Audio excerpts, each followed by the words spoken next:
Good evening and welcome to Going for Two. This is the only YouTube podcast in human recorded history to feature a male and female host drinking our way through the important topics of the day, as long as they touch the football world and not in that way. So, Sharona, how did your beer signing day go? My beer signing day? You know, it's signing Oh, day, which is a yes, holiday in the yes. South. It's good. I'm sorry. I'm a little slow today. Well, I texted Zach, what about 1 o'clock, 1-ish, something like that, and said, you might want to warn Jody I'm day drinking, which I had just poured a glass of wine, but it took me like until 5 o'clock to finish it, so you're good. But I am actually trying a new beer. I drafted a new beer. I signed a new beer. It is a Yingling Porter. You guys know I like porters. I selected it because I'm trying not to be so heavy. The ones that I have been drinking were so heavy. Like Dragon's Milk, I still love it, but it's, can only drink one. And let's say hello to our very special guest. We've had Jody Smith. Well, I had him on, I think, when I was doing the interviews, and then we had him on Going for Two. You know, I get to talk to him once every, 16 months. And I think Aaron Foster has still been in the league for each time. During our talk in 2013, I called Jonathan Stewart the Jared Cook of running backs, so that's a great prognostication of mine. Jody Smith, I'll call him a really accurate guy. Senior, are you still senior at Gridiron Experts? Are you super senior now? Yeah, well, if you look at the way I look, you can definitely start questioning. If it's going to be senior, if there's a title above senior, like senior citizen, you get to add an S to it or something like that. But yeah, this season, my role at Gridiron Experts didn't change much, but I branched off and did some work for Pro Football Focus on the side, so that took a ton of my time, but. In the end, it was an awesome experience. I co-hosted a DFS video with the Roto Grinders every week with Jeff Ratcliffe, and just being able to work with Jeff and all the awesome folks at Pro Football Focus. I mean, there's some smart cookies over there, but Yeah. Ever since week 17 hit the grinder, I needed to take a little break. So that brings us to where we are, and like I said, I've been on with you guys a couple times before, and it's something I always wanted to do more often. Unfortunately, most of my podcast and video time this time went to, DFS and other obligations I had. But you guys do an awesome job, and I love to watch your show. So, Thanks. I'd actually like to make it a more frequent guest appearance, and I'm sure we can work something out. But the thing is, you guys always get me drinking, and as I've started this whole health kick, that actually I'd only had like maybe a handful of beers all of last year until we went to this FSTA meeting up in Dallas just a number of weeks ago, where I went and met everybody in the business and in the industry up there, and boy, I came home craving the IPAs all over again because those guys put the hurting on me up there. But it was a good time, and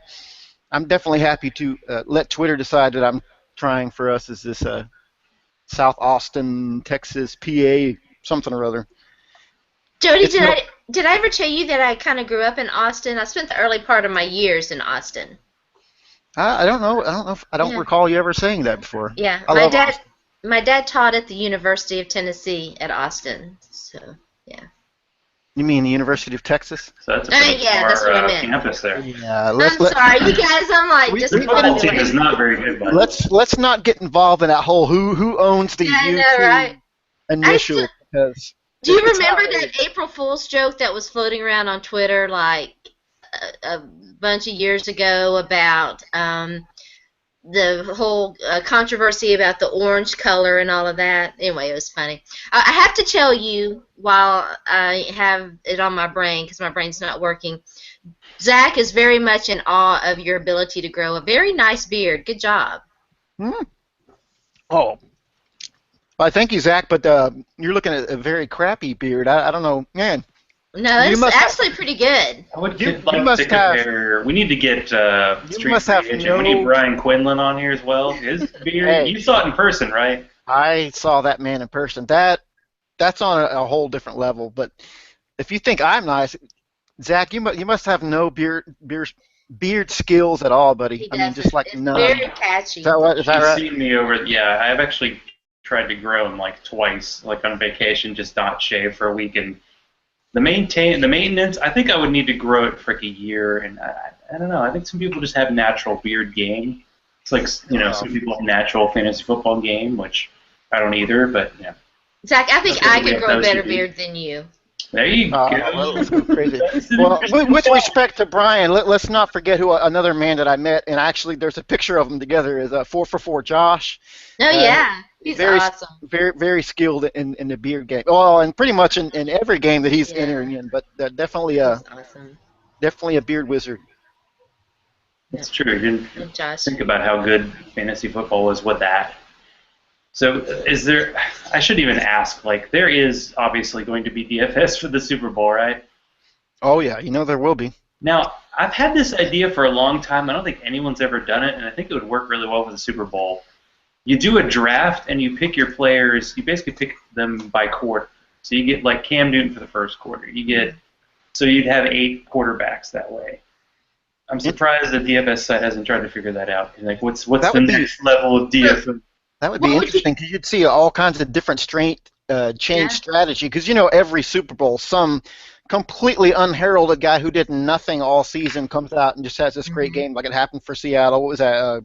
Chris Malcolm Butler. Yeah. Chris Matthews, right? And then Chris Matthews. Tell you a fun game that we do for Super Bowl, and if you guys have ever been to a Major League Baseball game, you know what mound ball is?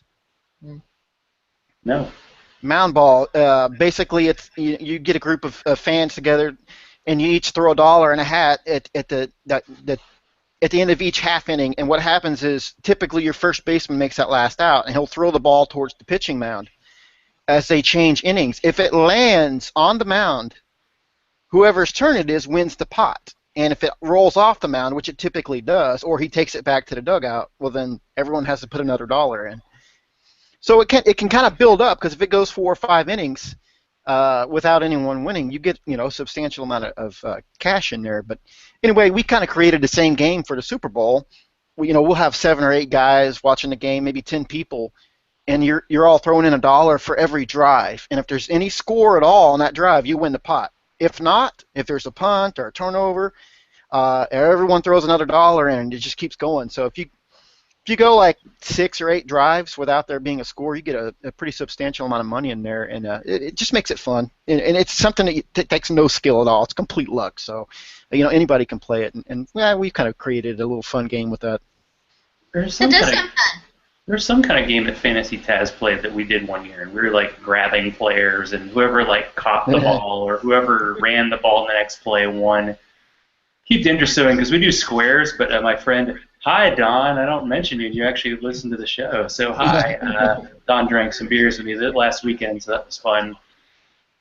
He's hosting a certain party, but he does the squares, and for some reason, we never get that many people to play it, so he always seems to win every time. Oh, that stinks. Well, like when somebody has to buy up like 38% of the squares just to fill it out. Yeah.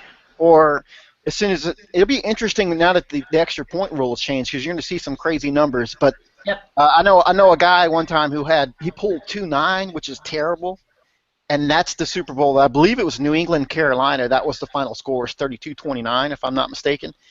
But that 2-9 was like a huge moneymaker for him that year. So you never know with squares. Even a terrible number can win, unless it's 5-5. Then you're just shit out of luck.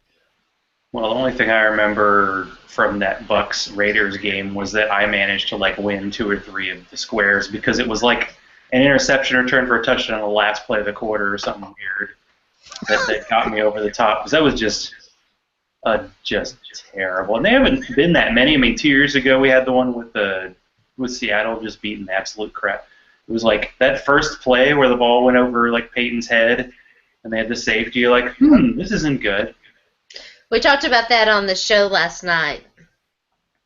One of the funniest things that I saw written about that game was from a Broncos fan, and he said that it was a comment. I think he's a Deadspin commenter, a Gawker commenter. Anyway, he said the moment that happened, and if you know anything about Denver's history, you really understand this. He said Oh, so it's that kind of game. Well, they, with the exception of the late '90s, there Denver got their 2 Super Bowls, so Yeah. nobody needs to feel too sorry for them. But No. yeah, before that they had those 4 Super Bowl losses, so yeah, I can understand that comment coming from someone. But like again, they got their 2 titles, so Yeah. Yeah, Yeah. they'll You probably never catch up on the point spread, like the joke I made with the Patriots fan last week. Like, yeah, you guys have won 4, but you'll never have a positive Super Bowl plus minus because of that one game against the Bears where you got crushed. But who cares? If you win by 2, you win by 20. It doesn't really matter. I don't know. So should we go around the horn just real quick? Says the feeling that Carolina's got this. Is that what both of you say? Of course, we got the fan glasses here, and we have the, dress for success here. I guess it is kind of local for you. You're fairly close over there to Carolina. I've been following the Panthers as kind of and I know people, oh, you're not a real fan. The Panthers came in the league in '95. Wasn't really paying a lot of attention to football at that particular point for a lot of reasons that we won't get into. And then the Titans came to Tennessee in '97, and so I started following the Titans.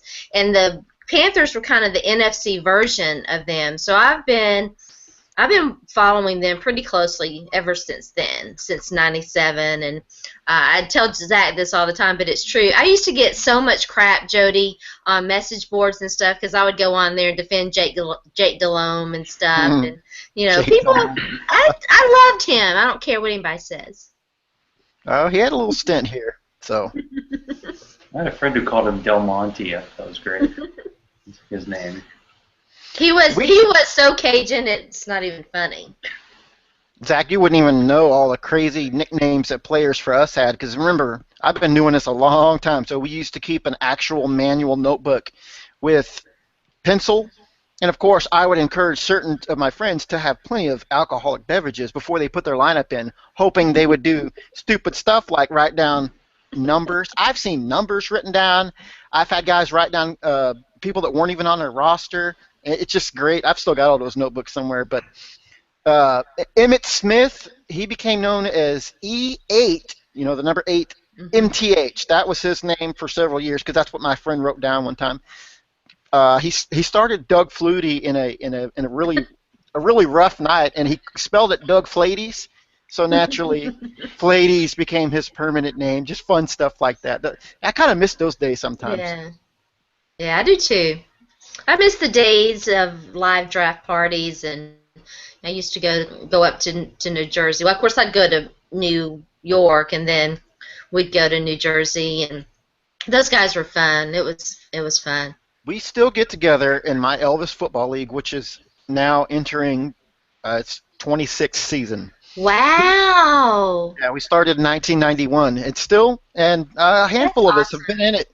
A handful have been in this the whole time. A handful others have been in it from around 20 years or so. We still get together for a live draft, but now it's interesting as you've seen things change. Now you've got 12 dudes with laptops open. Yeah. It's kind of like, guys, it's fun. It's the one time a year that we can basically, when you get a little older and responsibilities and kids and whatnot come in, it becomes harder. We had a friend move to Virginia. Most of the other guys are local, but it gets harder and harder as time goes on, as everyone knows that. But, we still get together, and it's not really necessary, but it's like the one time a year that we can count on that still. It's just such a change now. My first draft was something that probably took place over weeks where we had to make phone calls, and back then there weren't even pagers. So if you called your buddy and his mom said, he's down the street playing football, then you just missed out and you weren't able to draft. But, and in these days it's just so much easier. But, you just take the good with the bad, I suppose. Yeah. Yeah, the first year we did a live draft, we had one of our owners leave about halfway through. And he was under his house doing some construction or something. So we'd call his house and his wife would have to yell at him, "Who do you want with your next pick?" And he'd say a name. "No, he's been taken." And it's just yeah. After a while we're we're not calling, we're just picking for you. And we made that rule one year we actually had an owner who wasn't there, and we called him, but every single time he picked, you had to tell him who was taken in the last 20 picks. So after that, we're like, okay, if you're not showing up to the draft, you can give us a list, and we probably will ignore it. And that's what we did last year. One guy didn't show up, and we didn't give him a great team. And guess what? Didn't make the playoffs. That's what you get. Yeah, the fabled list. You have to have these. You have to kind of be digging at each other in a way you wouldn't in real life. And this is just fantasy football, except for you're like big time. But for the rest of us, it's just fantasy football, right? We try. Is there some sort of privilege to being big time at a fake sport? Well, you got like this trophy, that's pretty cool. Yeah, people telling you what to drink on Twitter. I mean, that's it. Look at that. Yeah, but they made the wrong choice. So what do I know? So was it not a good beer?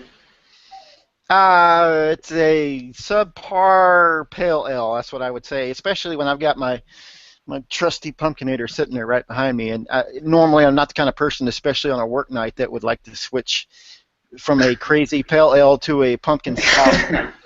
The longer we stay on here, the more I'm going to think about it. And once I pop the top on that, it's a moral imperative. You have to drink it. Well, I don't know. Do we have a rated R segment that happens after that 10% all rated R? Yeah. Rated R superstar. The cursing happens organically here. I actually have it. I bought this Three Philosophers Oma Gang, and they did the 3-pack, which is like the 2012, the 2013, 2014. So I have the 2012 somewhere. Like it's going to be that big a deal if I drink it 5 years after I bottle it. But I'm holding on to that one. But I think a couple weeks ago I had this beer and I haven't had it in a while, and it's basically a quad, which is super duper heavy, but it does have some cherry in it. Because, Sharona has to make fun of me drinking it free because you and your gender standards, whatever. He drinks the girliest beers. He really does. But I would put pumpkin beer in as a girly beer, too. Sorry. No, that's fine. That's understandable. This is, however, a hardcore pumpkin stout. That is it registers, tips the scale at 10%. See, alcohol, I would like that. So I like stout. Those are my favorite. And like I said, I've got a bomber. So once you finish a 22-ounce, 10% alcohol stout, you're, as I say, you don't generally want to follow that up with anything. That puts you in a pretty good place. At least it does for me. The night that we did our live draft, Jody, I drank a Dragon's Milk, which is 11.3%, and then followed that up with brandy. It got ugly. Oh my gosh. Well, yeah, we did a live auction. It was like 3 hours, and Sharona's like, I'm out of beer. I'm drinking brandy. I'm like, oh boy. But I know how this is going to end. Like almost everybody who participated, even people who weren't on the air, like we're talking about, I'm doing tequila before. So I think we're all pretty equally soused. We were inebriated. It was just for fun. I should actually look and see how we did in our playoff draft, because my team was division round quality in a playoff draft. Can you actually see, like when you look at the bad picks, like when the alcohol kicked in, like you just can see a nosedive, like a prophet's, here's where she just started picking the cute players. I think that's when I paid $30 for Andre Johnson or some ungodly. He didn't even play very much. That would have worked out great for like most of the past 10 or so years, but this year, not so good. Not so good.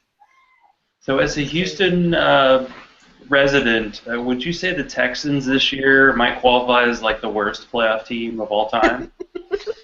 Not of all time. We've seen sub-500 teams get in the playoffs and teams worse, but as someone who was a Houston Oilers fan, first and foremost, I don't know, can you see the helmet up there? Yes, I can. I've been admiring it. That was my team, and especially with Steve McNair, who helped me win my first ever fantasy title. And when they became the Titans, I had no problem with them. We had nothing to watch here. And then, when the Titans drafted my boy Vince Young, I said, all right, I got my team. But eventually, when you do fantasy football and you write a lot, my objective has always to not been biased, so I don't really have a team. But I find the Houston Texans to be from my perspective, and I do follow them and keep up with them and want them to do well because it makes things easier for me here and on sports radio when I'm driving around. I find them to be one of the most boring franchises in all of sports. From their Clay Walker-inspired, terrible country music-themed "Let's Get Ready to Rumble Texans" or whatever crap. When they enter the field, it's terrible. And the boring red, white, and blue colors. The name Texans, yeah, like the 50th team out of 32 somehow in the NFL, wearing red, white, and blue, yeah.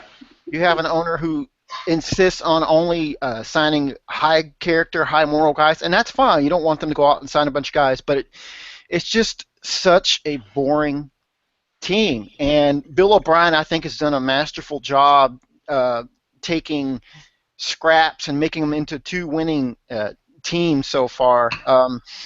They're even boring from a standpoint of their defensive first team with a very bland offense, in particular without Arian Foster, who will probably be gone. But I do find the Texans, as much as I don't have Nuke. One of the most exciting young wide receivers in the league, Nuke. Of course, there's nobody to throw to him. Well, yeah, that's their problem. It's been a long time here for Houston, since 1992, when the Houston Oilers decided to bench Warren Moon. Maybe it was 93, but 92, 93.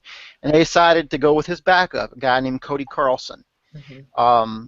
That spelled the end of the time for Warren Moon here in Houston, and then Moon went on to be very successful for Minnesota, and Carlson was predictably terrible. But since that time, in all reality, we have not had a quarterback in Houston. They tried with Derek Carr. They got him killed early on in his career, and he never developed. I said Derek Carr. I meant David Carr's brother. He got the yips. It was so awful to watch him. He got the yips so bad. And they overspent for Matt Schaub when they traded 2 second-round picks for Atlanta, and Schaub was never more than an okay guy. He wasn't, in my opinion, Schaub at his best wasn't even as good as Joe Flacco. It's just like in my years of being a disgruntled Astros fan, I always questioned everyone, why can't the Astros get a shortstop that can hit more than 190 or hit more than 6 home runs? It's crazy. Why do we have Adam never hit? Why do we have to have guys like that? And finally, the Astros this year developed their shortstop, Carlos Correa.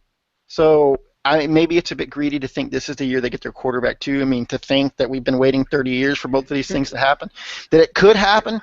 But to me, that's what the Texans need. They need a complete redo. It sounds like they're stupidly keeping their general manager, Rick Smith, in charge, and Bill O'Brien, which I think is a mistake. But they need a quarterback, and you just need a redo. They're going to, just like they did with Andre Johnson, they wasted all of his prime years on terrible teams.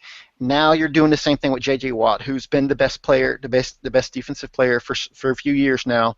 He's getting, he's in his prime, but what's he doing? Not much. How old is he? I think he's 27, 28. Okay. Maybe How did you get J.J. Watt taking one pick after, was it Gabbard or Jake Locker? Either one, it was bad. I think Blaine Gabbert came after Jake Locker. How did you feel about Ryan Fitzpatrick? He was just there for a year. I thought that they should have made a better effort to keep him.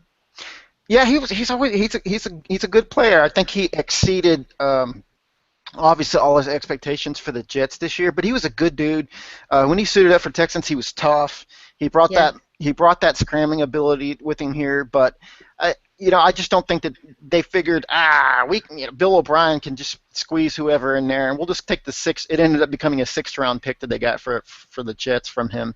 And then you see, I think they definitely missed him quite a bit this year. I wouldn't have expected, if he had stayed here, that he would have been capable of putting up 30 touchdowns or so that he actually did with New York this year, because New York has, unlike Houston, New York actually has a pair of outstanding receivers. And without Arian Foster, New York's running game was probably a little better too with Chris Ivory, where Houston had Alfred Blue and I don't remember who else was behind him. It's like you're my boy Blue and Spanky Juarez and a bunch of other. No, that was Dallas. So I started to say, didn't they briefly have Christian Michael? But I think that was Dallas.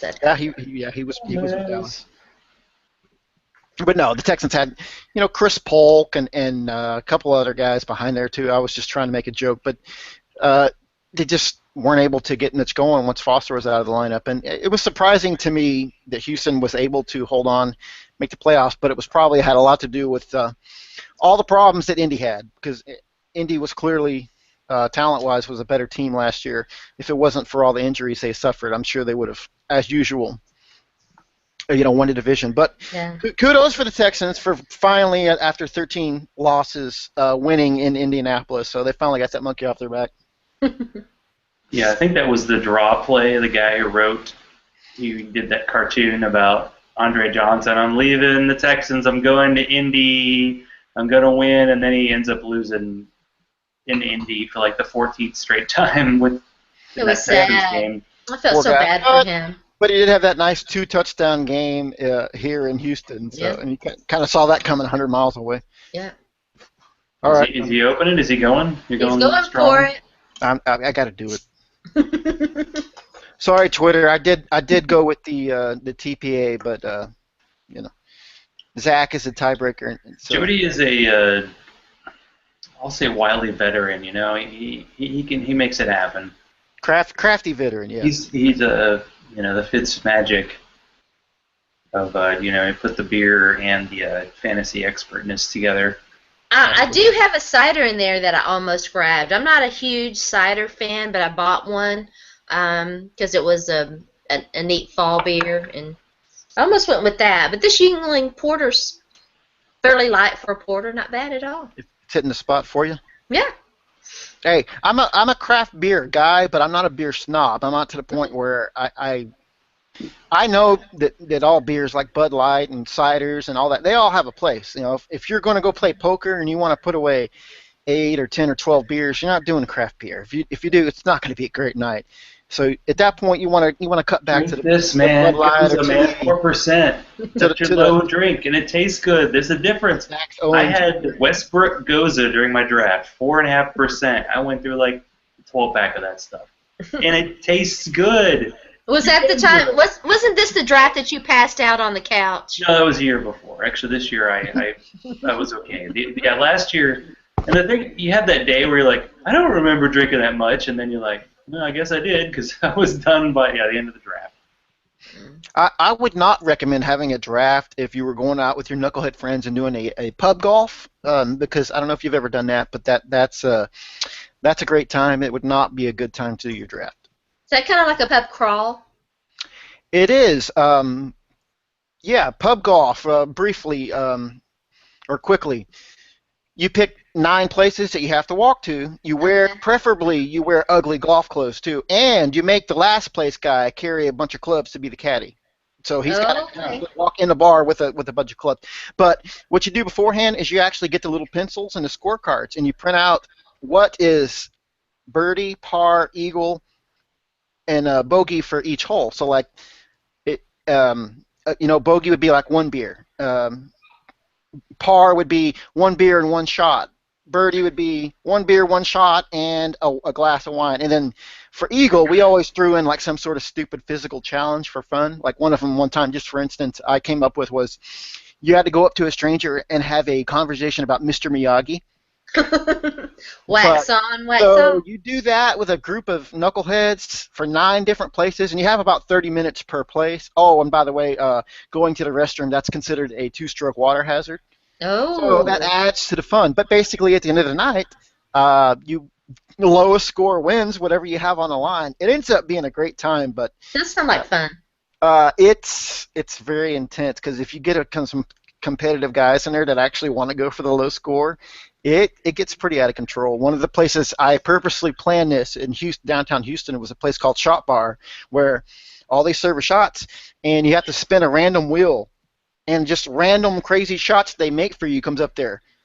I made that the 4th hole, and to get an eagle there, you actually had to take 4 shots random in that place. And what happened after that was nobody had memories of the rest of the night. We all had to put bits and pieces. It sounds like Everyone had to put bits and pieces together of what exactly happened the rest of the night. Like after a certain like The Hangover. Yeah, a certain friend of mine fell in the bushes. Another one lost his cell phone. Only to turns out they did the iPhone thing, and they found it in the middle of a field the next morning, and it ended Just, up being. just, just tell us that you didn't steal Mike Tyson's tiger.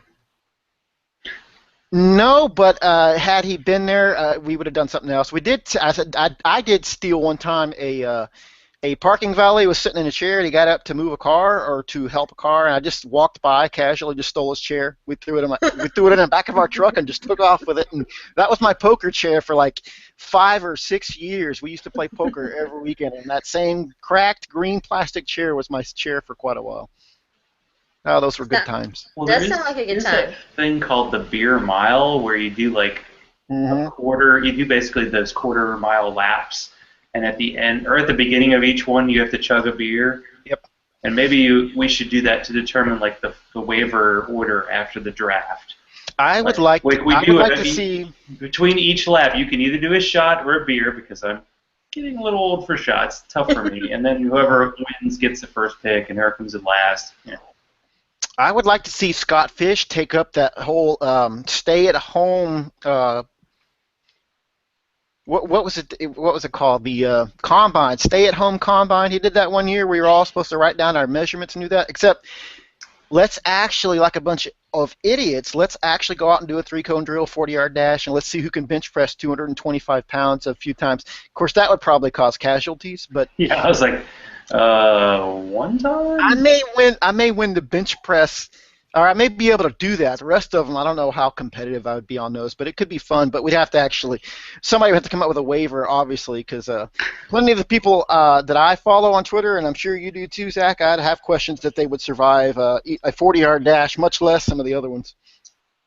I could win the 40-yard dash. Back in the day, I was pretty fast. I ran track, ran relays and stuff. I did too. I used to run. Actually, in my school, I was actually the fastest kid on our team. I ran a 4.6. I also used to run 110 hurdles and 100-yard dash, and I ran the 300 hurdles. I did not care for that race, though. It's a little too long for me. I bushed out after about 200, 250. That was too much for me. Yep. You have to know what you can do. Well, I didn't really come up with a great hashtag over it or not, but I'll throw a couple out there for Sharona just to mix things up. So over it or nah, dressing like Cam. Nah. Over it or nah, Peyton Manning to the Rams next year. Over it. Look, Jeff Fisher's been trying to get in Peyton Manning's pants for years. It ain't happening. Whoa. Now, there was that famous press conference where Jeff Fisher wore a Peyton Manning jersey, and everybody hated him. They should have hated him before. But I do say, what will people like JJ Zacharyson, Rotopat, and CD Carter, I Don't Like Food, what will they do without Jeff Fisher? Because I feel like Jeff Fisher is a lot of our content. Without him, we don't have a baseline for boring mediocrity. He's not going away, even if the Rams aren't firing him. The owner loves him because the owner loves him. He with them. He hasn't even made. Well, he helped that owner get his team relocated from St. Louis. Now he got what he wanted, so he might have a shorter leash now after this year. Yeah, but possibly we'll see. Jeff Fisher probably has a lot of good scoopage on him too, but he's not going away. Even if and when the Rams do move on from him, he's going to get another gig. Whether it's he might be the next John Gruden, get a media gig. I hope he has that much personality. But the connection with the Titans, there is one, and every year when the Super Bowl happens, this has to make Titans fans kind of sad because they always show the Steve McNair highlights from the Super Bowl. Yeah. And how he got so close, and the fact that Cam Newton's talking about him as a guy who influenced him. Because I think we've been waiting for the quarterback to be that run-pass threat who actually is good, and hey, Cam Newton apparently is that guy now. So, and it was like 8 weeks into the season, people were calling him an MVP candidate, but it was kind of like a joke, and then he got like a lot better. And look at those receivers. I still can't. There is a chance that Ted Ginn could be Super Bowl MVP. Seriously. It's not a joke, so that's impressive. And I was saying that if If the Panthers were in the same position as the Titans, first down at the 10-yard line, 6 seconds to go, Cam Newton quarterback draw, right? Come on, that's going to happen. Probably. Not to Kevin Dyson, who actually is worse than anybody on the Panthers right now. Sorry, Kevin. I know you're still around. But anyway, yeah. Still seeing that. And the fact that the guy who made the tackle went to the University of Missouri, still kind of like, come on. Mike Jones? And that a friend of mine who was a big Rams fan, and he was like, that was his one shining moment. Although he said it wasn't his number one moment of all time. It was actually his top 5, so unfortunate. But still, Okay. A good Super Bowl with 2 teams. I think the Titans had never been. The Rams had been once. That's pretty rare. But I don't know. Is it still? What do you think, Sharona? Your guy Peyton? Does Peyton get a shot? Is there What did you gonna go out on top with the pizza over his head? I'm wearing my Panthers shirt, but I am balancing it out with my UT mug Oh. because I still love me some Peyton. I just think that the Panthers overall have the better football team. I think Peyton still has it in him. I think he still has one more. But I think that the Panthers are the better football team. What do you think, Jody? I know you haven't been watching football, right, for like a month. You've probably been watching it. Oh, no, I haven't been breaking it down like I've been, right? I've been watching it, but yeah, I've taken, I've definitely kicked it down a notch. I've still been watching the games and all that.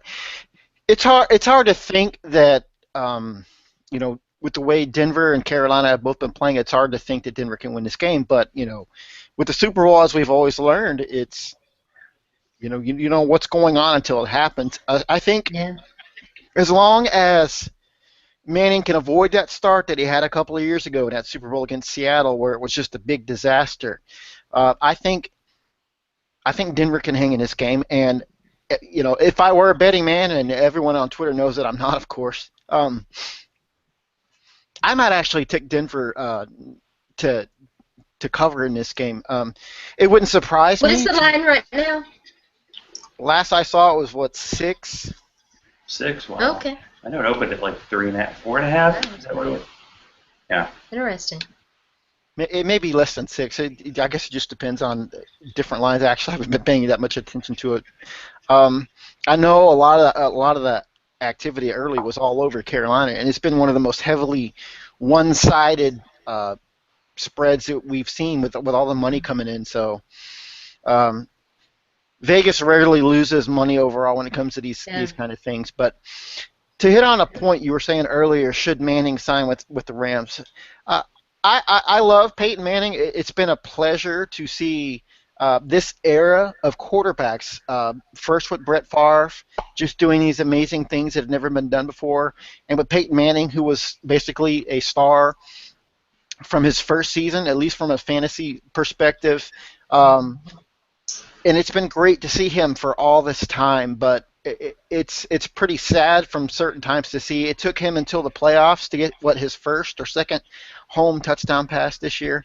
I know he missed some time with injuries, but he's not the same player. He's physically broken down.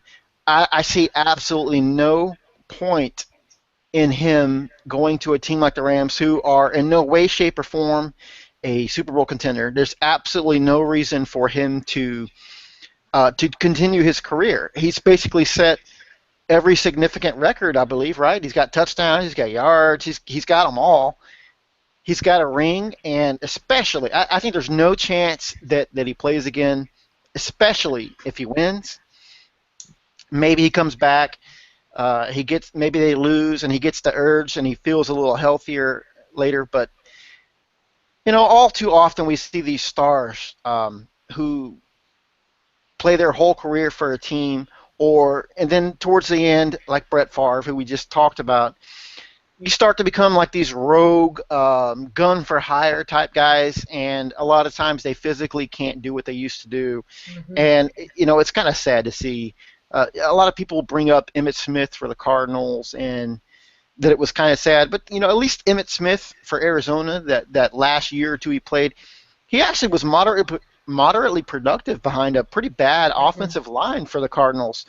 He actually scored, nine touchdowns as a 34-year-old veteran, that's actually pretty impressive. But you can name countless veterans who have done this thing at the end of their careers where they've suited up for another team, and it just never looks right. It usually doesn't end very well. And personally, obviously, what Manning did his first season with Denver, he had plenty left in the tank. Wow, he set all these amazing records, 55 touchdowns. I mean, it's just crazy. Obviously, plenty left in the tank. I regret that he didn't come here to Houston because, according to different reports from what you've heard, he did actually want to come here. But, we here in Houston knew what we were doing. Wink, wink, Ryan Fitzpatrick. But he obviously had plenty left in the tank. He accomplished everything that I think he can accomplish in this game, and I hope personally to not see him with another team next year. I hope this is the end of the road for him. And personally, I love Cam Newton. I love the Panthers as much as the next guy, but I'd actually like to see Peyton Manning go out a champion. I think it would be nice. He's been such a great competitor. He's been such a good guy on and off the field.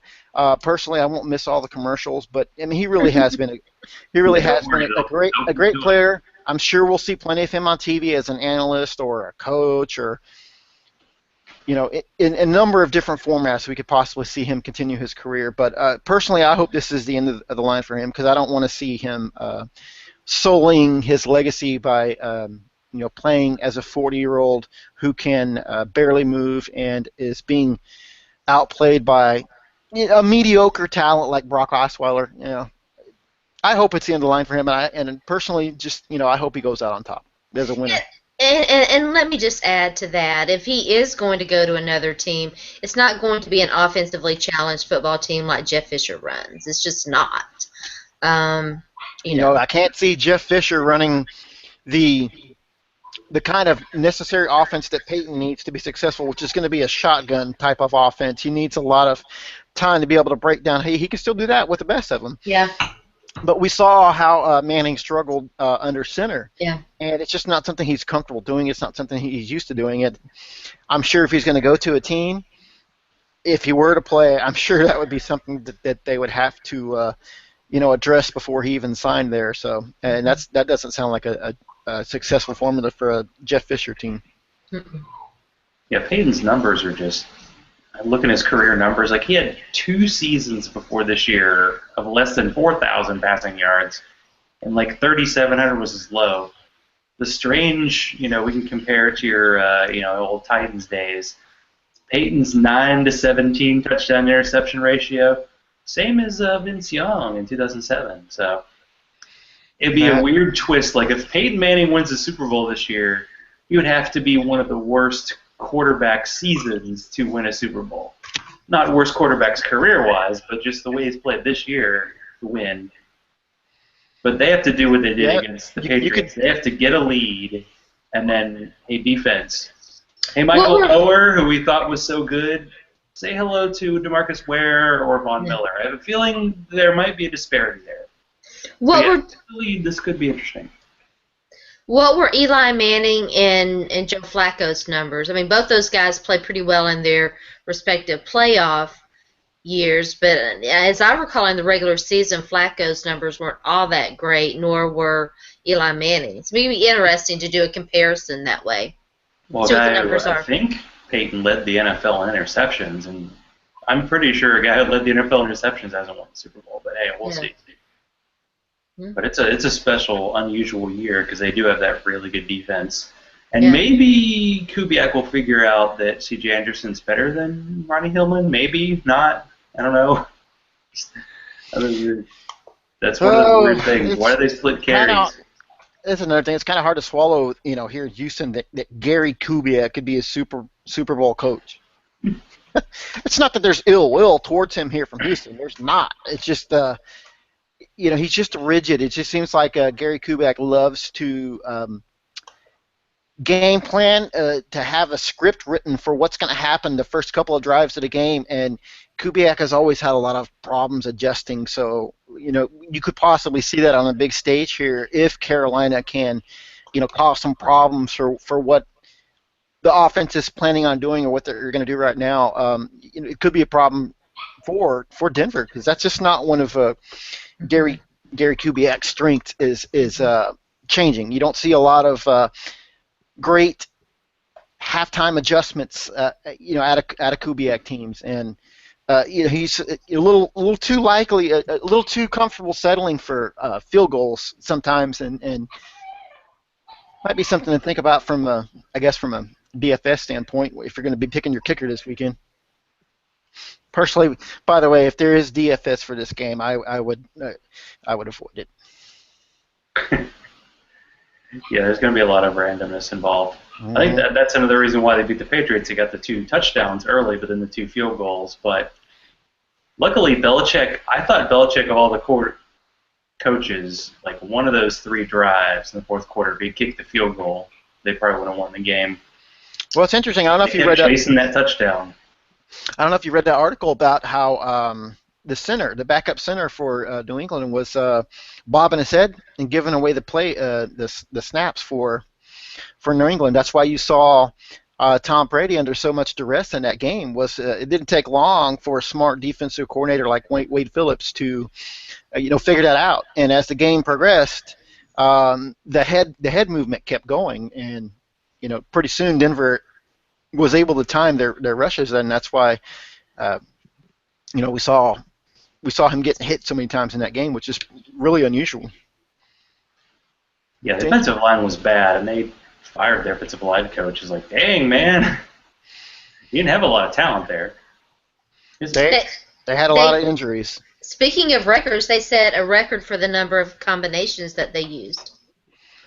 Yeah, there were some weeks where they only had like 6 active offensive linemen, and they were throwing an extra guy in there, and it wasn't really working. Well, I tell you what, for us, and the 3 of us in these cities that are disgruntled and hungry for sports championships, boy, the fans of Boston have sure had it good over the last decade, haven't they? Have. Jeez. Every sports team they've got over there has won a title or multiple titles. Like, I'm not feeling sorry for Boston for a long, long time. I know you waited a long time for the Red Sox to win for you, but man, this is really crazy. If I had to root for any city to get a championship coming up, I even would sacrifice another year for myself and just pick Cleveland because, gosh, I feel so bad for Cleveland sports fans. It's got to be so frustrating because I understand as a often obsessive sports fan myself, I understand how a simple baseball game in June 5th in the middle of the season can make you so angry and just ruin the rest of your life. And like my wife completely doesn't understand. It's just a game. Who cares? Well, sports obsessive people can understand. I blame, to this day, I always basically hate Astro closers. One year, we used to get so excited for my Elvis Football League, which has been around for 26 years. We used to get so excited that we would draft as early as May or June, but we would just get so excited after the NFL draft. So one year, we had our live draft in June, and the Astros had something like a 11-2 lead in Pittsburgh in the 9th inning. And they came back, and the Pirates came back, and it was like 11-8, and they had the bases loaded. And the Astros had to bring in their closer, Billy Wagner, Hall of Famer, one of the greatest closers ever. He ended up coming in and giving up a grand slam, walk-off grand slam. The Astros lost a game they were leading by 9 or 10 runs in the 9th inning. And I had a terrible draft that year, so naturally I blamed Billy Wagner for that because the Astros loss basically upset me so much that I just claimed that it ruined everything. And that's just what it's like to be an obsessive, crazy sports fan. You let it affect everything. And by the way, Monday, that'll be like, what's that? Zach, I think you and I have actually talked about this. It's like the most unproductive work day on the calendar, and something like sales of antacids and hangover relievers and all that raise like 4,000% or something crazy like that. Yeah, I'm a little annoyed. This started with the championship games. The fact that usually on an NFL Sunday you have a 1 o'clock, a 4:30, then you have the night game. But for the championship games, it's like 3 and 6:30, and those games end late. But the Super Bowl starts around 7, and it's going to be at least 4 hours. yeah, it's hard to tail it off. You're like, this is the last game of the year. I got to party. I got to have a good time. And then you're like, oh, I got to go to work the next day. Oh, crap. I've been saying for a long time it should be a national holiday. That was 4 for 4 Josh, I believe, who Why was not trying push to. it back to He like a ended up Saturday getting. or something? I I mean, think it come on, was. 2 weeks? You can't do a day earlier? I know you're doing your stupid awards. What? No one cares. I You think can it do was. your awards like during halftime of the Super Bowl. Hey, there's an idea. Instead of having some band who hasn't had a hit in 15 years, hey, go for that. If I'm not Coldplay, mistaken, 4 for seriously? 4 Yeah. Josh got himself on ESPN a couple years ago by starting a petition for Monday after Super Bowl to be made a national holiday, and I think he was on ESPN for that. So That's cool. we took this whole show Poor to plug in. Josh and his one more year of Jim Caldwell. We spent this whole. I think we spent this entire video talking about 4 for 4 Josh or how great his beard is, but no, great guy, real knowledgeable, real smart dude. I was. I think he had the Jim Caldwell kind of the poker face thing. It was like, let's party or something. I mean, because he never his face no. You not want to mess with that guy. Nope. I'm going to get involved because I am excited. I mentioned the MFL 10s. Are you going to do any of that kind of stuff? Or are you like, I need a little break before getting into like 2016 fantasy anything? Well, I've actually, if you're talking to me, I've actually had my break here. I needed after week 17 wrapped up, and my obligations for Pro Football Focus were over, and I moved into kind of off-season mode for Gridiron Experts. It was really nice to actually watch a game where, during the season, I don't know about you, but I typically am watching the Red Zone channel so I can keep up with every game, whereas being able to actually focus on one game at a time is kind of going back old school. Yeah. So it was kind of nice to do that, and if my son wanted to go out and play in the backyard, I was able to.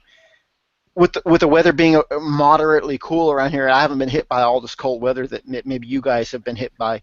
I'm able to swing the back door open and pay attention to the Red Zone channel while I'm outside with my son. But pretty soon here, I'll actually start. I've actually started already writing up team capsules for Gridiron Experts for off-season needs and potential salary cap implications for each of the teams, and just some stuff that I'm working on trying to expand, keep myself busy during the off-season, because I'm the kind of person where if I don't stay active, if I don't stay proactive, if I don't stay busy, I tend to, drift off into finding other projects.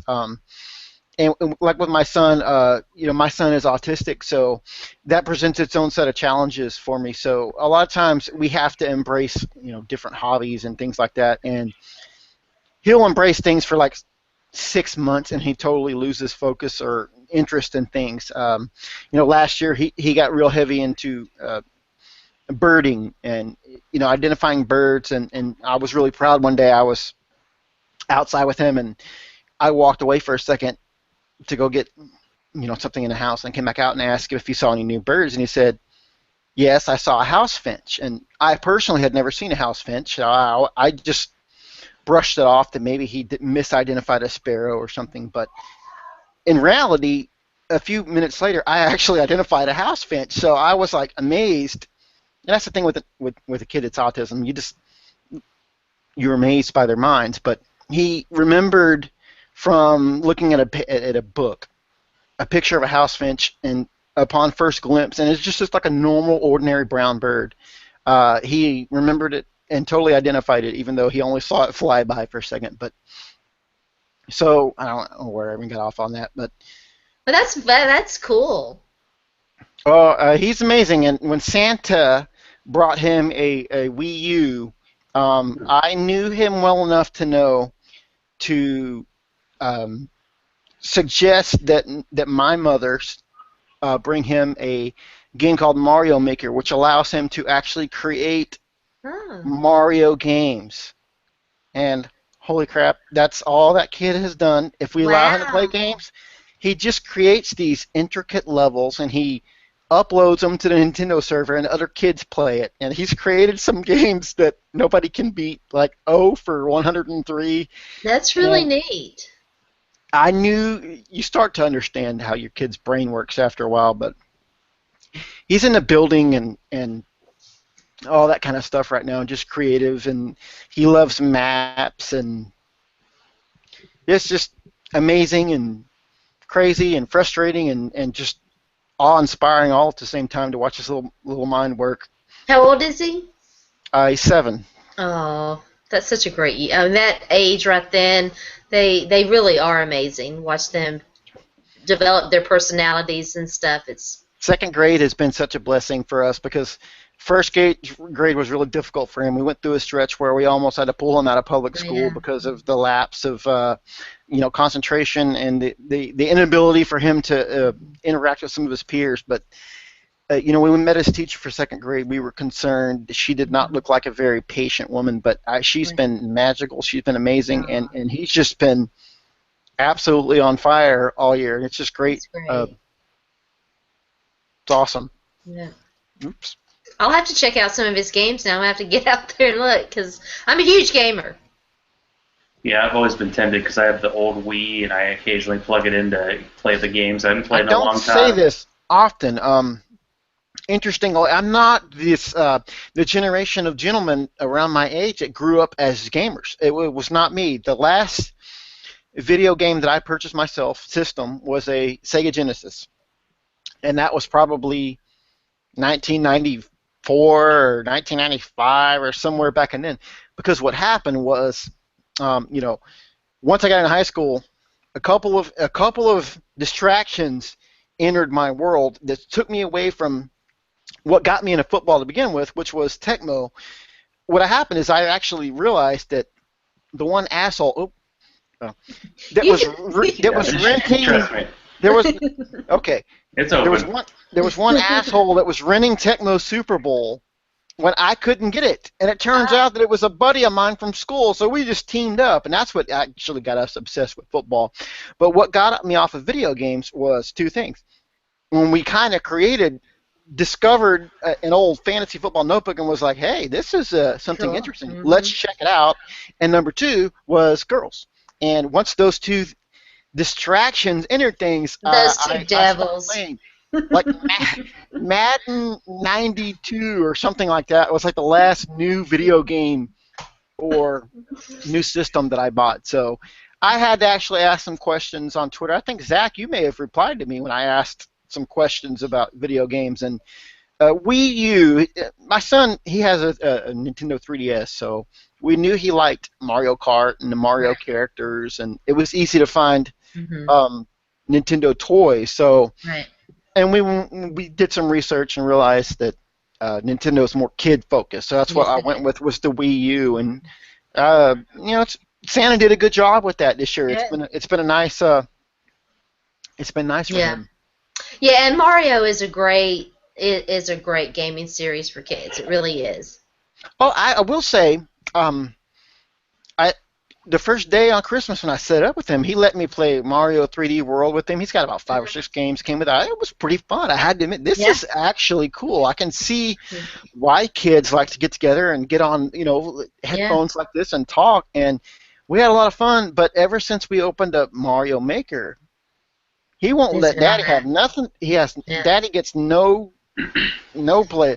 Smash Brothers, Mario 3D World, all these other games that could be 2 players or more that we could be playing together, because I bought a second controller. Mario Kart 8, Daddy gets no love at all. It's all Mario Maker. He wants to just create these crazy worlds, and it's actually cool to see that he's creating things from his mind that he's uploading them to the servers, and other kids are interested in playing them, which is nice to see. Yeah, that is great. Maybe he has a future career as a game developer. We could use some innovative, creative people in that atmosphere. If I had to guess right now, I think he's going to go the George Costanza route of a city planner. Oh, okay. I may be trying to use some of those too. I'll try to push for architect, but he may go the city planner route. And if anyone watches Seinfeld, maybe they'll get that. Cause I watch Seinfeld.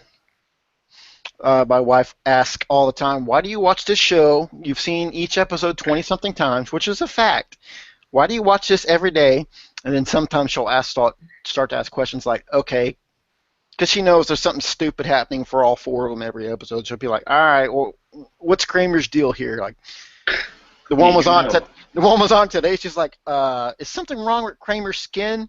Yeah, he fell asleep in a tanning bed. That's why he's yeah. That was on earlier today. Was that the Kenny Rogers Roasters or something? There was one where he was like. That is one of my favorite episodes. That one's great because that's where Jerry and him switch apartments, and Jerry becomes nuts. Personality. I remember that one. That's one of my favorites. That and the Bizarro Jerry. That's probably my all-time favorite one there. It's all the TV. So, Jody, what is lined up for like 2016? You continue your Gridiron Experts work, and DFS going to keep blowing up. Hopefully, not illegal in many states, right? Well, I'm actually on the fence about this whole DFS thing, which it may not be the most popular opinion on that. I'm kind of skeptical. I think Crazy Gaby brought up a lot of good points in this thing where a lot of people got offended and upset and hurt about what he had to say, but I think he actually brought up a lot of good points of the questionable tactics and things that are out there for DFS, and how a new player who deposits $25 or $50 gets victimized by all these professionals Sharks that are out there running scripts that allow them to change hundreds or thousands of lineups. In all reality, I'm not, and this is someone who just spent a year writing and crunching numbers for Pro Football Focus, which is crazy. I'm not that much of an analytics guy, so it makes it difficult for me to have a lot of success at DFS. I enjoy it. I think it's fun. I'm actually looking forward to baseball DFS because I realize that's something to do every single day for like 7 months. It sounds great to me, and it gives me something to do during the off season. But I'm skeptical that DFS to me has definitely peaked, and there's going to be regulations and a lot of changes. If it's going to continue to be a success, if it's going to continue to even exist, there's got to be a little bit more involvement from a regulatory standpoint, and that's going to happen. But moving into the off season, like I said, I've pretty much from Week 17, I've become an old school football fan where I've actually just enjoyed games. You haven't seen a lot of articles come out for me. I've kind of taken a step back and been like, all right, I'm in the process of getting a new truck right now, so it's like, all right, I'm doing all these things for me, but I imagine in the next few days, or few weeks, not weeks, but in the next few hours, maybe even days, I'm going to get out there and I'm going to start clicking away at writing again and getting into the off season. I've got to start. I've got to get in here into my dungeon and start looking at some film on some of the rookies and getting an idea of what I'm looking for and how I'm going to ride them. And actually, I've had a lot of success in the past of doing mock drafts and all that. I think one year I started off like, man, it was like 2013 or 2012. I started off like 9 for 9. I just nailed it right out of the park of the draft because it felt really good that year. I was working for a first round exchange. That's kind of an interesting site that puts a stock market value on rookies, and they had reached out to us to ask us if we'd like to help them write profiles, and I said sure. So I actually started studying rookies and scouting them from a certain standpoint, and like I said, I did really great at it, and I enjoyed it, but it takes a lot of work. And my philosophy when it comes to writing or football is if I'm not going to be good, if I'm not going to understand what I'm doing or writing about, then I'm not going to get involved. I don't want to do anything mediocre. I don't want to do something just because a site may offer me some money to write or to do something. I'm not going to do it unless I believe in it, unless I'm good at it, and I want to believe in it. So, when it came to first round exchange that year, I really focused a lot of time and attention onto rookies and paying attention and writing for it. And I actually would like the opportunity again, and that's what I'm going to start moving towards here pretty soon. Here, I'm going to start doing a little bit more. I've done a little bit of preparation for the 2016 draft, but not as much as a lot of the people out there. I'm inspired almost by all these crazy younger 20-something-year-old kids that are out there on Twitter that are trying to make a name for themselves in fantasy football. They're amazing, and there's some brilliant, driven fantastic kids and minds out there that are so much more advanced and knowledgeable and better, frankly, than I was, and maybe even currently am. And they're great. And I, all these people, there's just, I follow, I don't know, 1,700, 1,800 people, and just so many of the kids out there are just great. And I realize that the torch has been passed. I'm just a relic. No. Some of these guys are just so much more driven and better. Matt Harmon is a great example. He actually wrote for Gridiron Experts briefly in 2015, and now he works for NFL Network, NFL.com. Matt's great. He's got his reception perception, and he's brilliant. And he's like the next generation. He's the new analytics kid. These younger 20-something kids that really have gotten a degree in journalism that are really focused on trying to make it into the fantasy football and all that. And, like I said, I find it, I'm inspired by all these kids. I think they're fantastic. And if anything, they're intimidating. I can't keep up with them. An old guy like me, shoot. Well, I'm hoping to get Matt and his hair on the show one of these weeks. He's actually said he would do it, so here you go. Well, you can. He's all about the hair product, and apparently doesn't like peanut butter. The random things you find on Twitter are interesting. CD Carter We're having a debate issue with food that has flavor in it. We got to talk about that one of these weeks. I helped that yesterday with. I actually bought a bag of vinegar and salt, like potato chips, just because he said he thought they were the worst things ever. I'm like, they're so good. I love them. Screaming Ryan Fitzpatrick in DFS. I try to speak some language. I'm sorry. I love CD Carter, but he's totally wrong here. What are you doing? What are you doing? He likes Bud Light. He does not like Bud Light. There's like 96. There's like 96 feet of potato chips at the store. What are you doing buying plain Lay's? Come on now. I mean, there's so many great flavors. Like yesterday, he was going on about almonds. The flavors of almonds. What are you doing buying regular almonds when they have sriracha almonds? I took a picture. I was at the grocery store and it's going on. Even I was actually shocked. I'm like, coconut almonds? What is this crap? Cinnamon and raisin almonds? I don't know what's going on anymore. You ever walk down a cereal? Holy crap! There's so much crap going on there. It's like a scene out of the toy, where there's stuff everywhere, and you're like, you feel so small and trying to figure out. I just want some Frosted Flakes. Yeah, where's the cornflakes? Who thought cinnamon and garlic Frosted Flakes is a good idea? But somebody did, because here they are. And they don't even have toys in the cereal anymore. You remember, Zach? Remember growing up? That's all you wanted. Like, holy crap! There's a baseball card. There's a baseball card on the back of this Raisin Bran. You just cut it out with your scissors. Yeah. Holy crap, Mom! You gotta get. That's Nolan Ryan. I've got to have this one. I used to buy like Cracker Jacks. They had a little mini baseball card in there, and I still have those. And that's awesome. The unfortunate time of getting into baseball cards right when they up their production to the max. 1989. That would be like the early night, like right when Upper Deck came out, and then everything I have is worth nothing.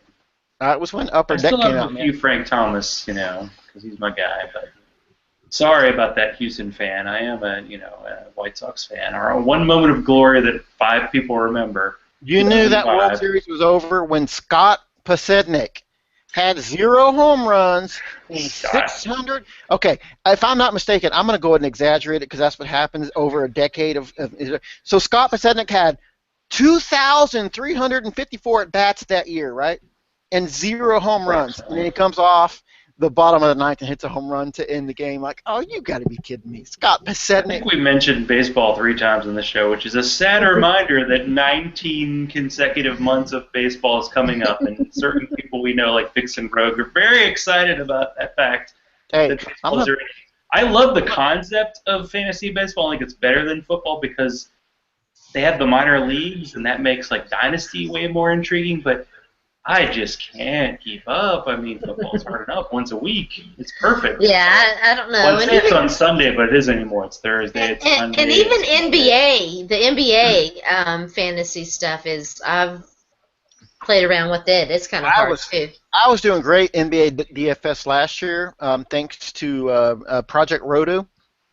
I was doing great right up until the Super Bowl, and it's like as soon as the Super Bowl ended, all the sharks came over to NBA, and it was terrible since then. But interestingly, this year, I got killed in NBA right from the jump, and I got so frustrated with it that I just abandoned Yeah. it cold turkey. That's why we mentioned it, way earlier that I was actually looking forward to baseball starting just because it would give me, something to do. A And I'm a fix. bit, I'm a baseball, you know, traditionalist. I grew up with the old school National League, Houston Astros, and overall, as much as I'm a fantasy football writer and a football guy, baseball is probably my favorite when it comes to professional sports. So, Okay. and um, I hate to say it, but I actually had to abandon the Astros for a few years there, not because I want to be a typical Houston They fair were weather pretty bad for a fan, while. but the reality was what happened was I get, as we've hit on a couple times in this show, is I managed to have a little difficulty with my emotions. So when the Astros are playing badly or just doing stupid things, that anger would carry over into everyday life, and it became a problem as they were going through this 110 loss rebuilding phase where I had to say, okay, I can't watch because the positives that come out of watching a win, a 3-2 or a 1-0 pitching duel, outweigh all the losses. I just can't do it. So I decided actually last year in the opening game that I was like, you know what, I'm going to give the Astros a chance this year. I need baseball back in my life. I need to give them a shot, and I'm going to actually try to get into them. And boy, did I pick a great time to start watching them again because they had a fantastic April, and the Astros ended up becoming a playoff team and far exceeded expectations last year. So we're excited again, about that now. So that gives me something to focus on in addition to all the work I'll be doing for Gridiron Experts for rookie profiles and all the other crazy fantasy football stuff. Because as we all three of us definitely know, and I'm sure everyone watching this would definitely know, fantasy football by no means is a 4 or 5 month hobby. It Yeah. is a 365, 24/7 business and definitely an obsessive hobby. And I know there's a few people out there who have helped become fantasy degenerates that I've helped spread all the obsessiveness of fantasy football, and because I won the Fantasy Pros back in 2012, or maybe I've interacted with you on Twitter, or I've wrote my ebook about my beginnings of fantasy football and whatnot, and anyone that I've helped actually turn the table and become a crazy obsessive fantasy fan. I'm so appreciative, and I hope that actually there's somebody out there who has become a degenerate. Hopefully, you're not losing money, but someone that's become as maybe 1/3 or 1/2 as obsessive I used to be. And I would say my problem phase for fantasy football began in '95. Um, I went on a streak where, when my league started in '91, um, of the people that started it, I was the last one that actually won a title. But once '95 rolled around, I went through this streak where I had like 6 straight seasons where I showed up in the championship game and I won every other year. And it was just crazy. I was just on touch with everything, and that's what kind of got me into all the writing and all that. But it took 25 years. 2015, this year, my best friend Clay, who helped me start this league, finally somebody went back to back in my league, and it was Clay, who could be more happy for him. But it took, you're in a cohesive league that pretty much has stayed together for 25 years. Nobody went back to back until this That's year. kind of crazy. It's because we're interesting. Like I said, not only is it a touchdown-only league, which is completely unheard of these days, it's a keeper/dynasty league where we just keep 3 guys and there's no restrictions on it. So, quarterbacks become valued, and once you get a quarterback, like Clay actually drafted Peyton Manning as a rookie in '98 or whenever it was, and he kept him for like 16 years or whatever. It was crazy. And Who the was same his thing. other quarterback this year? He won this year with Aaron Rodgers, actually, Okay. which is Aaron another Rodgers, guy. Sharona's boo. It's a touchdown only league. Interestingly, Aaron Rodgers is one of the few home runs I've hit. In that league, I liked him when he first became a starter. I actually liked him. So that was 2008, and I remember that because I always struggled at quarterback. I was a big believer in running backs. Like I said, I grew up in the '90s when running backs still dominated everything. So, all of a sudden, in 2007, I had a lousy year where somebody made me a great trade offer, and I was like, and I'm a competitor. But this guy made me a great trade offer where he was, offering me multiple first-round picks to give up on my season and give him some players, and I did it. So I tanked 2007. No, I didn't lose on purpose, but he made me a great offer. So I realized going into 2008 I needed to start fresh, and I did. And I liked two guys that year, Drew Brees and Aaron Rodgers. And miraculously, I drafted both of them, and they both were fantastic. And I went from worst to first. I missed the playoffs 2007, and then 1 year later was league champion and went like 14-2 or something crazy, mainly because of Drew Brees. But Aaron Rodgers was someone that I liked, and he was great. As we all know, it's his first year as a starter. So I did one of the first rules in fantasy football is not, if you have a stud quarterback, is just start them no matter what. But I actually did the crazy thing where I actually started playing matchups, and I hit every single week correctly. I would sit Drew Brees, and this was the first year he came out of nowhere and was like, 38, 39 touchdowns. This was 2008, right before the Saints won their Super Bowl, so he was fantastic. But I would sit him for Aaron Rodgers, and I always got it right, which is just one of the magic things that goes right where, I would never recommend it again to anyone else. I'm the biggest believer in start your studs. Don't get cute. Don't get cute. And there's rules like the Josh Norman rule, the Darrelle Revis rule. I get that, but other than that, typically I say don't get cute. But that year, everything went right, and God, I don't even know where I got on this tangent about crap. Most of these people watch it probably like, I don't care about. I've never played in a touchdown-only league. That sounds very interesting. You haven't changed that rule? It's just, that's it? We have not. I've tried to be progressive with it.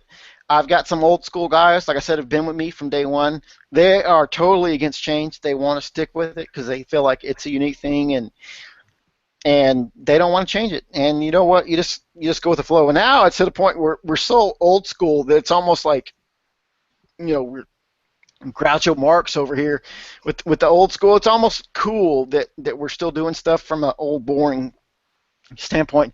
I'm pretty sure that will never change. It took a lot of crap to get a defensive team as a rule change a few years ago. We used to not even do that. But basically, this league is a complete flex, 5 flex players, quarterback and kicker. So you can start 5 running backs, you can start 5 wide receivers, you can start 4 tight ends and 1 running back and whatnot. And, that allowed us to do things back in the days, run and shoot was something. And, draft is imperative in this particular league where you almost have no shot. If you exit our draft with a bad draft, it's almost impossible because you got some sharks. Every league's got the people that always pay attention, that never miss anything, that just beat you to the waiver wire. We got plenty of those in my league. So if you have a bad draft, if you exit our draft in August with a bad job, then there's almost no chance that you're going to be able to turn it around. But like I said, it's old school. Touchdown only, most people, 99.9% of people would absolutely hate it because this is a real football league where if you score 30 to 40 points, you had a good week. That's a pretty good week. It's not unusual to see scores well under 20. It's not unusual to see scores single digits. It happens, 8-10 times a year where teams has such a bad week where nobody scores but their kicker. And hell, if anything, in our league, kickers are the most valuable players. Now, they're not treated as such as they shouldn't be, but they're the most consistent scorers in the touchdown-only league. I mean, you think about it. Calvin Johnson can score in a fantasy league, regular NFL game. He can have 13 catches for 186 yards. That's a fantastic week. But in our league, if he fails to get into the end zone, that's a 0. So he might as well have not played. That's a cold world to play in, baby. And a lot of people cannot handle the shakes there. The fact that your player can dominate and be on all the highlight reels and have a fantastic week, but get you a 0. And it happens all the time. Crazy. That is true. It's such a crazy world. So where do people find you, Jody, or get you on Twitters and where they find you on the webs?